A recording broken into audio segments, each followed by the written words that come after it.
안녕하세요. 저는 이교구 샬롬 목장 김용주 집사입니다. 8월 18일부터 23일 캄보디아 프노펜 단기 선교에 저희 가정을 보내시기 위해 어떻게 일하셨고 또 보내셔서 어떤 사랑의 이야기를 들려주셨는지 함께 나누고자 합니다. 3월 1일 3일절 우리 가정은 호평 이마트에서 장을 보고 돌아오다 교통사고가 나서 가족 모두 입원하였습니다. 보험회사의 아니라는 태도와 상대방의 과실이긴 했지만 방어 운전을 제대로 하지 않은 신랑 때문에 분노가 제 안에 가득했고, 이 분노를 진정시키고자 병실에서 온라인 새벽 예배를 듣는데 우리가 잘 아는 마르다와 마리아의 이야기였습니다. 목사님께서는 마르다의 진짜 잘못은 바쁘기만 했던 그 모습이 아니라 동생 마리아가 말씀을 들어도 나 혼자 음식 준비를 해도 나는 만족해요. 제 동생이 말씀을 듣고 있는 게 얼마나 기쁜 일이에요. 라고 하지 않는 사랑 없음이 문제라고 하셨습니다. 사랑 없음 상태, 이것이 나의 모습과 너무 닮아 회개의 눈물이 터졌고 기도하였습니다. 하나님, 사랑 없는 제게 사랑을 주세요. 이만하면 천만 다행인 건데 그 감사를 놓치고 신랑에게 분노만 하고 있던 저를 용서하여 주세요. 우리 가정이 서로 사랑하며 살게 해주세요. 그리고 사고 처리가 잘 되어 합의금이 나오면 그건 생활비로 쓰지 않고 선교에 쓰고 싶으니 우리 가정에게 기회를 주세요 라고요. 기도 드린 후 몇 개월이 흐른 어느 날 캄보디아 선교 인원을 모집한다는 광고를 듣게 되었습니다. 병실에서 기도한 것에 응답이라 확신하며 순종함으로 신청하였습니다. 저희 가정이 신청함으로 인해 출발 미정에서 출발 확정이 되었다고 말씀해 주시는 것을 듣고 하나님이 우리 가정에게 보여줄 것이 있으시구나 기대하게 되었습니다. 선교 준비를 위해 매주 토요일 모임을 가졌는데 우리 가정을 제외한 모두가 청년들이라 처음엔 어색하고 긴장되었습니다. 그리고 한 달에 4, 5일은 고열이 나는 자주 아픈 아들을 데리고 선교를 가는 게 팀원들한테 민폐가 될까봐 걱정이 많이 되었습니다. 괜히 간다고 했나? 합의금 그냥 생활비로 쓸 걸 그랬나? 이렇게 후회가 되는 날도 있었습니다. 저는 연약한 자들 중에 가장 연약한 자였습니다. 그러나 매주 토요일마다 열심히 사역을 준비하고 어린 하진이를 예수님의 사랑으로 안아주는 우리 팀원들의 모습에 마음이 열리고 긴장감과 어색함은 사라졌습니다. 드디어 많은 이들의 기도와 후원, 응원 속에 캄보디아 프놈펜으로 출발하였습니다. 저희 팀은 첫날부터 쉽지가 않았습니다. 새벽에 숙소에 도착했는데 20개가 넘는 캐리어 중 하나가 보이지 않았습니다. 분명히 체크하며 짐을 챙겼는데 너무 당황스러웠습니다. 또 월요일 이른 아침 사역지로 이동하는데 평소 선교사님이 다니시던 이 길에 갑자기 높이 제한이 생겼다며 차가 통과할 수 없다는 겁니다. 하는 수 없이 다른 비포장길로 돌아가다 그만 차바퀴가 진흙에 빠져버렸습니다. 이 두 사건으로 인해 침체될 수 있는 분위기였지만 오히려 우리 팀은 대체 얼마나 은혜로우려고 이러는 거지 하며 하나님이 하실 일을 기대했습니다. 온갖 방해도 하나님과 동행 중인 우리를 막을 수 없기에 공항으로 간 팀도 무사히 캐리어를 찾았고 차 바퀴가 빠졌던 팀도 무사히 빠져나와 사역지에 도착하였습니다. 몸이 불편하여 거동을 하지 못하는 장애인분들을 위해 가정이자 교회가 될 48호 집에 마무리 공사를 했습니다. 그리고 그곳에 모인 아이들에게 준비한 워십을 알려주는데 갑자기 눈물이 터졌습니다. 이 땅에 올 때 예수님 그 사랑 하나만 들고 가면 되는데 도대체 그 사랑 하나 들고 가는 게 너무 힘듭니다. 제발 사랑 좀 부어주세요 이렇게 기도했었는데 그 순간 그 기도대로 콸콸 부어주시는 그 사랑으로 인해 아이들 한 명 한 명이 너무 예쁘고 사랑스러워서 눈물이 터졌던 겁니다.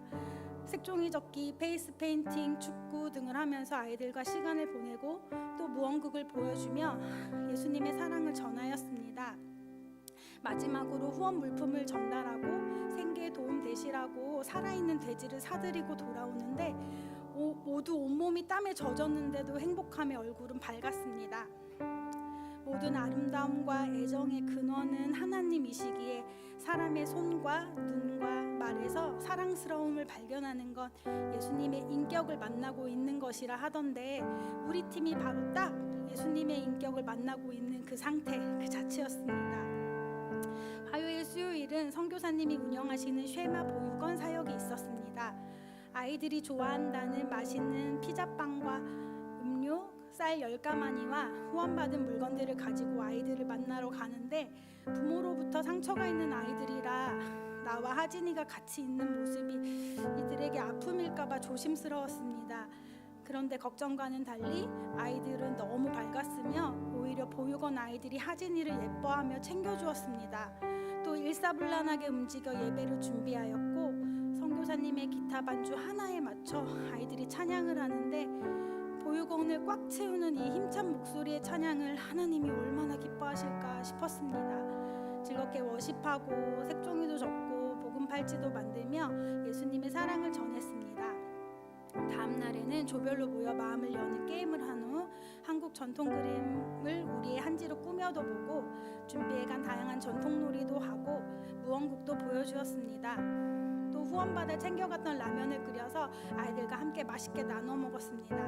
그 속에서 보육원 아이들에게 사랑을 주러 왔는데 도리어 내가 사랑을 받는 것 같은 마음을 크게 느꼈습니다. 그리고 마지막으로 그곳 아이들을 위한 기도의 시간, 아이들에게 손을 얹고 기도를 하는데 대한민국과 비슷한 아픔의 역사가 있는 캄보디아 땅에 꿈과 희망이 되는 건 바로 이 아이들이며 이 아이들로 인해 캄보디아 땅에 길이 나고 강이 생기는 이사야 43장 19절 말씀이 이루어질 거라는 확신이 들었습니다. 넷째 날엔 정말 최고의 더위 속에 하반신을 쓸 수 없는 또 다른 장애인 형제들을 위한 49번째 집짓기 기초공사를 하였습니다. 그리고 우리가 온다는 소식을 듣고 모인 동네 아이들과 함께 워십도 하고 무언국도 보여주고 과자와 음료수도 제공하고 풍선 선물도 주었습니다. 아파도 병원에 가지 않으시는 동네 어르신들을 위해 첫날과 마찬가지로 혈압, 혈당을 체크해 드렸습니다. 우리가 준비해간 것들을 기쁘게 받아주시고 감사를 표현하는 그곳 사람들로 인해 또 무더위에도 밝은 얼굴로 자기 몫을 해내고 있는 우리 팀원들로 인해 오늘도 저는 꽉 찬 행복을 느낄 수 있었습니다. 그리고 마지막 다섯째 날 캄보디아 땅을 둘러보고 선교사님의 근무지 한켠에 있는 교회로 가서 캄보디아 성도들과 함께 금요 예배를 드렸습니다. 같이 찬양하고 말씀 듣고 연습해 갔던 캄보디아어로 특송도 하였습니다. 그리고 캄보디아 땅을 위하여 합심하여 기도하였습니다. 그런데 갑자기 선교사님께서 우리 팀원들을 한국으로 다시 파송하는 기도를 하자고 캄보디아 성도들에게 말씀하시는 겁니다. 내가 주님 사랑을 나눠주고 기도해 주려고 이 땅에 왔는데 이들이 거꾸로 우리를 위해 기도해 준다고? 라는 의아함이 드는 동시에 내가 연약해서 부르셨지. 그래서 이 땅에 또 다른 연약한 자들과 연합시키시고 오직 예수님만 드러내시는구나 깨달아지면서 눈물이 왈칵 쏟아졌습니다. 고린도후서 12장 9절 내 능력이 약한 데서 온전하여 짐이라. 그러므로 나의 여러 약한 것들에 대하여 자랑하리니 이는 그리스도의 능력이 내게 머물게 하려 함이라. 이 말씀처럼 나의 연약함을 주님께 고백하고 사랑 좀 부어달라고 매달린 저와 함께 선교 내내 우리 주님은 완전하게 일하셨으며 그리스도의 사랑의 능력이 제게 머물게 하시어 살아계신 예수님을 선교 내내 깊이 만나는 은혜를 누리게 하셨습니다. 8월의 태양만큼 뜨겁게 저희 팀을 위해 기도해 주시고 후원해 주시고 응원해 주신 평화 가족 여러분 정말 감사합니다. 또 8월의 태양만큼 뜨거운 선교의 은혜를 함께 누리고 캄보디아 땅의 도고 기도자들로 함께 세워진 우리 매력 폭발 우리 팀 청년들과 이지연 목사님 감사합니다. 그리고 우리 가정을 8월의 태양만큼 뜨겁게 사랑하셔서 교통사고를 통해 회개하게 하시고 준비시키시고 캄보디아로 보내주신 하나님 아버지 감사합니다.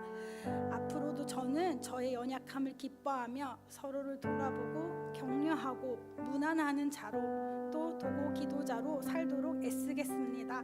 감사합니다.